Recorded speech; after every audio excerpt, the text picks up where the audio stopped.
Thoughtfulness సంస్థ వారు ప్రచురించిన ఫ్రమ్ యాంగర్ టు లవ్ పుస్తకంలో పూజ్య దాజీతో సహా వివిధ రచయితలు రచించిన 13 వ్యాసాలు ఉన్నాయి.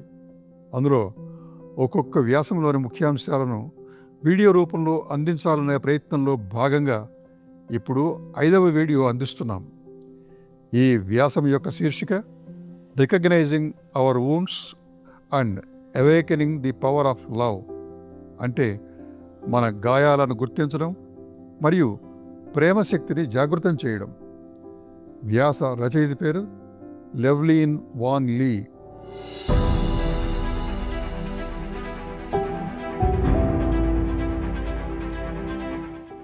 ప్రేమ అంటే మన అస్తిత్వం మూలం యొక్క మూలానికి తిరిగి వెళ్ళడం అన్నారు సుప్రసిద్ధ సూఫీ తత్వవేత్త పర్షియన్ కవి రూమీ.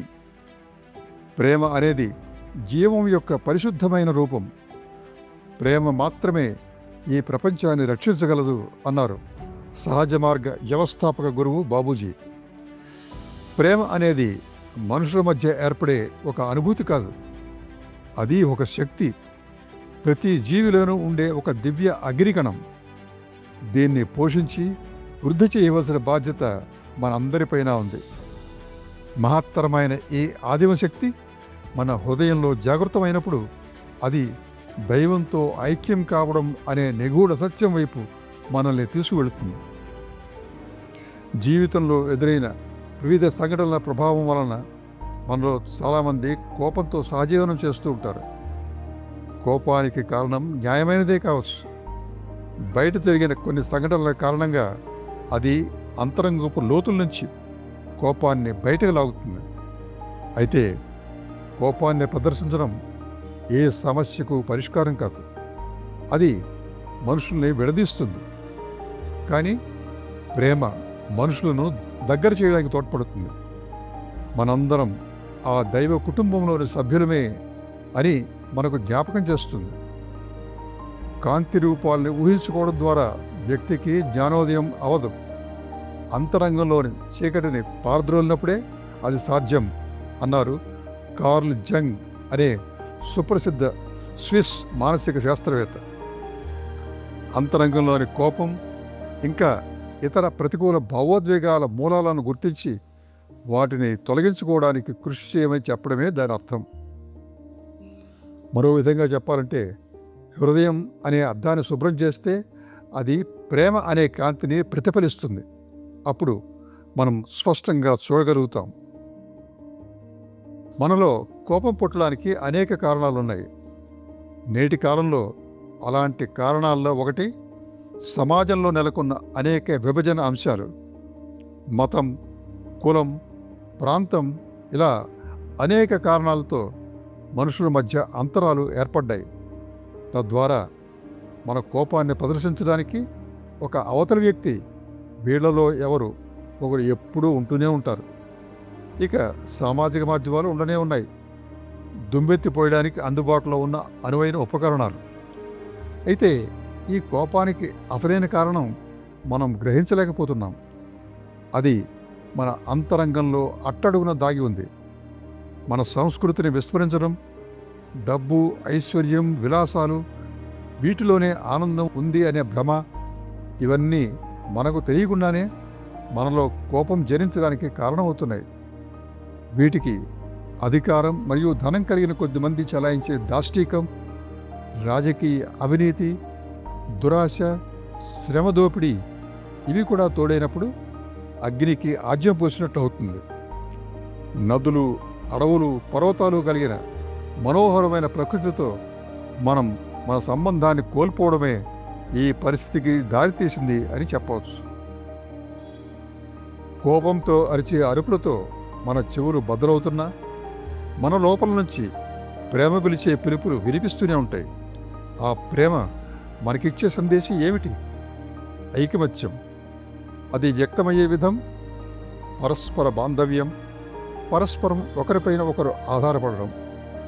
దీనికి ప్రకృతి ఒక మంచి ఉదాహరణ. అది ఎలాగంటే, ఒక అడవిలో ఎన్నో చెట్లు ఉంటాయి. సూర్యరశ్మి కోసం, భూమిలో లభించే పోషకాల కోసం అవి ఒకదానితో మరొకటి పోటీ పడుతున్నట్లు మనకు అనిపించవచ్చు.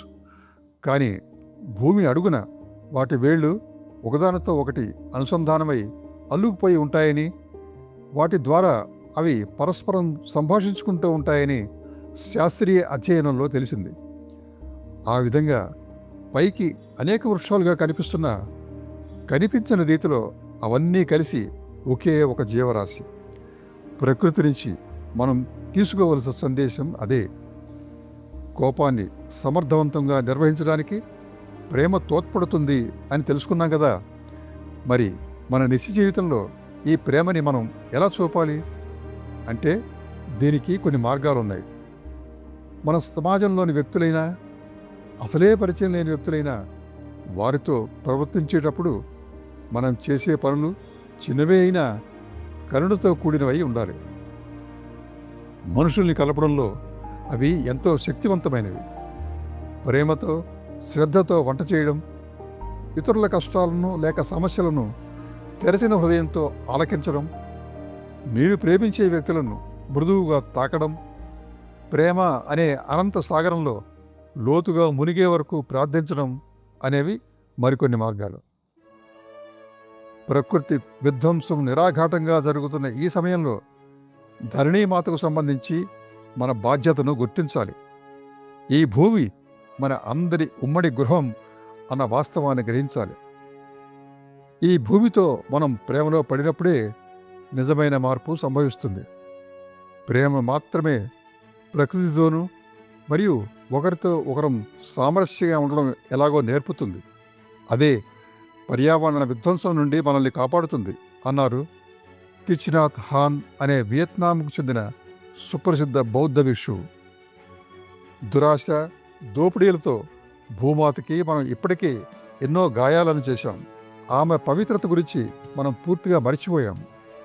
ఈ గాయాలను మానవులు ఎప్పుడు నయం చేయడానికి పూనుకుంటారా అని ఆమె ఎదురుచూస్తోంది. మానవులందరూ ఒకటిగా ఉండాలని ఆమె కోరుకుంటోంది. ఒకరినొకరు ప్రేమించుకోవడం ద్వారా అది మనం సాధించగలుగుతాం. హార్ట్ఫుల్నెస్ గురువు పూజ్య బాబూజీ దశనియమాల్లో చెప్పినట్లుగా ప్రకృతితో సారూప్యంగా ఉండే విధంగా మన జీవితాన్ని సరళంగా చేసుకోవడం సాధ్యమే. ఆడంబరాలు లేని సరళమైన జీవితం సాగించడం, అనవసరమైన భౌతిక వస్తువుల జోలికి వెళ్ళకపోవడం అనేవి దానికి కొన్ని చిట్కాలు. చివరిగా కోప నిర్వహణకు కొన్ని సూచనలు.